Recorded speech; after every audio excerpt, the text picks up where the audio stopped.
15 জুলাই ঢাকা বিশ্ববিদ্যালয় ও জাহাঙ্গীরনগর বিশ্ববিদ্যালয়ে আন্দোলনকারীদের উপর ছাত্রলীগের হামলার প্রতিবাদে 16 জুলাই দেশব্যাপী বিক্ষোভ কর্মসূচি পালন করে বৈষম্যবিরোধী ছাত্র আন্দোলন। এদিন আবারও দেশব্যাপী বিক্ষোভকারীদের উপর ছাত্রলীগ হামলা চালায়। তাদের সঙ্গে যোগ দেয় হাসিনার পুলিশ বাহিনী। অ্যামনেস্টি ইন্টারন্যাশনাল তথ্য বলছে, 16 জুলাই বিকেলের দিকে রংপুরের বেগম রোকেয়া বিশ্ববিদ্যালয়ের সামনে শিক্ষার্থীরা জড়ো হলে পুলিশ তাদের উপর টিয়ার গ্যাস নিক্ষেপ ও লাঠিচার্জ করে। শিক্ষার্থীদের এই আন্দোলনে বিশ্ববিদ্যালয়ের সমন্বয়ক হিসেবে নেতৃত্ব দিচ্ছিলেন ইংরেজি বিভাগের ছাত্র আবু সাঈদ। পুলিশের ধাওয়ায় শিক্ষার্থীরা ছত্রভঙ্গ হয়ে পড়লে আবু সাঈদ 2 হাত মেলে বুক পেতে রাস্তায় দাঁড়িয়ে থাকেন।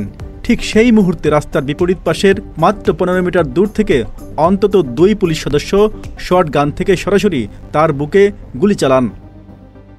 সঙ্গে সঙ্গে আবু সাঈদের হত্যাকাণ্ডের খবর ছড়িয়ে পড়ে সারা বাংলাদেশে। দেশ জুড়ে বিক্ষোভের বিস্ফোরণ ঘটায়। আন্দোলনকে নিয়ে যায় গণঅভ্যুত্থানের দিকে। শুরু হয় তীব্র আন্দোলন। ঢাকা কলেজ ও সায়েন্স ল্যাব এলাকায় আন্দোলনকারীদের সঙ্গে ছাত্রলীগের সংঘর্ষে 2 যুবক নিহত হন। তাদের একজন ফুটপাতের হকার মোহাম্মদ শাহজাহান এবং অপরজন নীলফামারীর সবুজ আলী। এদিন রাজধানীর যাত্রাবাড়ি, সায়েন্স ল্যাব, প্রগতি সরণি, শান্তিনগর, বাড্ডা, মতিঝিল শাপলা চত্বর, তাঁতিবাজার, উত্তরা ও বেড়িবাঁধ সহ বিভিন্ন এলাকার গুরুত্বপূর্ণ সড়কে অবস্থান নিয়ে যান চলাচল বন্ধ করে দেন শিক্ষার্থীরা। মহাখালীতে রেল লাইন অবরোধ করলে ঢাকার সঙ্গে সারা দেশের ট্রেন যোগাযোগ বন্ধ হয়ে যায়। এছাড়া ঢাকা চট্টগ্রাম, ঢাকা সিলেট, ঢাকা টাঙ্গাইল, ঢাকা ময়মনসিংহ ও চট্টগ্রাম কক্সবাজার মহাসড়কেও অবরোধ করেন শিক্ষার্থীরা। ছাত্রলীগ ও শিক্ষার্থীদের মধ্যে সংঘর্ষে ঢাকা কলেজ ও সায়েন্স ল্যাব এলাকা পরিণত হয় রণক্ষেত্রে।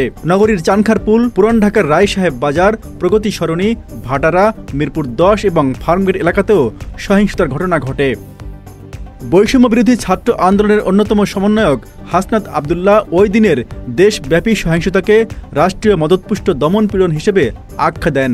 আর সমন্বয়ক আসিফ মাহমুদ সজীব ভুইয়া 17 জুলাই দুপুর 2টায় ঢাকা বিশ্ববিদ্যালয়ের রাজু ভাস্কর্যের সামনে কফিন মিছিল ও গায়েবানা জানাজার কর্মসূচি ঘোষণা করেন। Z news, Dhaka.